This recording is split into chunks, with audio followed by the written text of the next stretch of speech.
La revue de presse d'Hélène Frade. Bonjour Hélène. Bonjour Damien. À la une de la presse française, d'abord la crise ouverte donc par l'appel du patron Les Républicains en faveur d'une alliance avec le Rassemblement national pour les législatives. Ciotti fait exploser LR. Le Parisien aujourd'hui en France, Damien, évoque même un Big Bang à droite, où cette décision, on le sait, ne fait pas l'unanimité.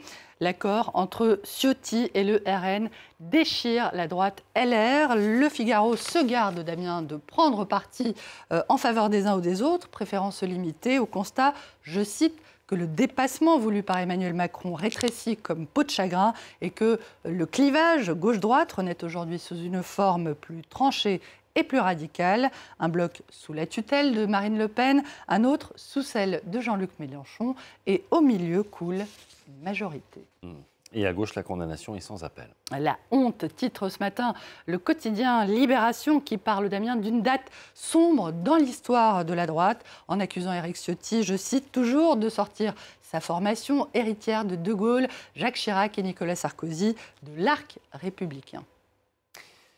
Des déchirements chez les Républicains et puis le désarroi du côté des macronistes, hein, Hélène. La Croix voit ses électeurs déboussolés, sidérés, un électorat chez qui toutes les études d'opinion décelaient jusque-là un parti pris d'espoir et de confiance qui semble être inébranlable, un électorat qui dit à présent, ironie du sort, regretter le monde d'avant parce que le paysage est devenu trop illisible, trop fragmenté. Et le doute, Damien, va bien au-delà de la base des anciens marcheurs. Libération raconte des députés Renaissance pris de court par cette dissolution, peu soucieux d'être soutenus par un président impopulaire et qui avance vers le 30 juin sans croire au miracle, hein, dont certains disent même qu'ils se sentent pris pour de la chair à canon.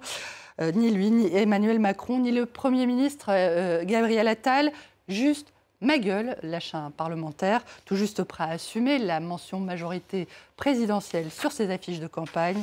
La gauche, de son côté, vous l'avez évoqué, avance à marche forcée pour la plus grande satisfaction évidemment de l'humanité, qui fait état de l'accélération des négociations, à la fois sur le programme et sur les candidats. L'UMA, qui ne s'attarde pas de son côté sur les questions, ou plutôt sur les noms qui fâchent, hein, Raphaël Glucksmann et Jean-Luc Mélenchon. D'après le prof de Sciences Po, Martial Foucault, interrogé par le quotidien belge Le Soir, l'accord conclu entre les gauches est certes stable, mais fragile. Et l'une des conditions pour qu'il reste viable, hein, qu'il fonctionne, serait que Jean-Luc Mélenchon reste à l'écart. Voilà pour l'actualité politique.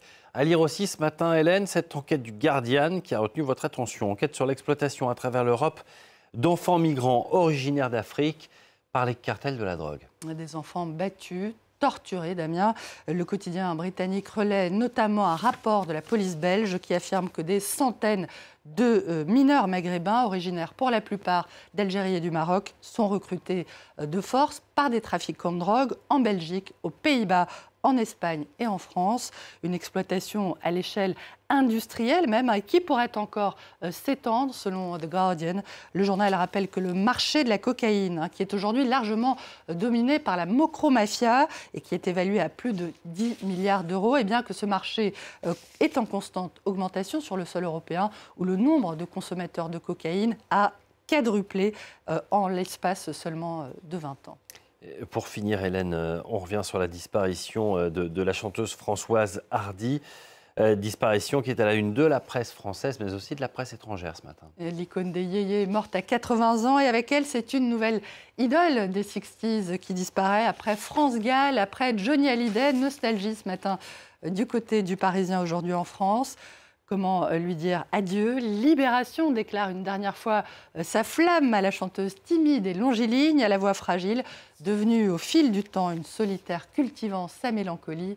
Mélancolie, c'est le mot qui revient du côté d'El País. Le quotidien espagnol, séduit par cette pop française et universelle de Françoise Hardy, qui a collaboré, on le rappelle, à la fois avec l'immense Serge Gainsbourg et le non moins immense Iggy Pop, admiré jusqu'aux États-Unis d'ailleurs, où un certain Bob Dylan en était tombé amoureux. Ah oui.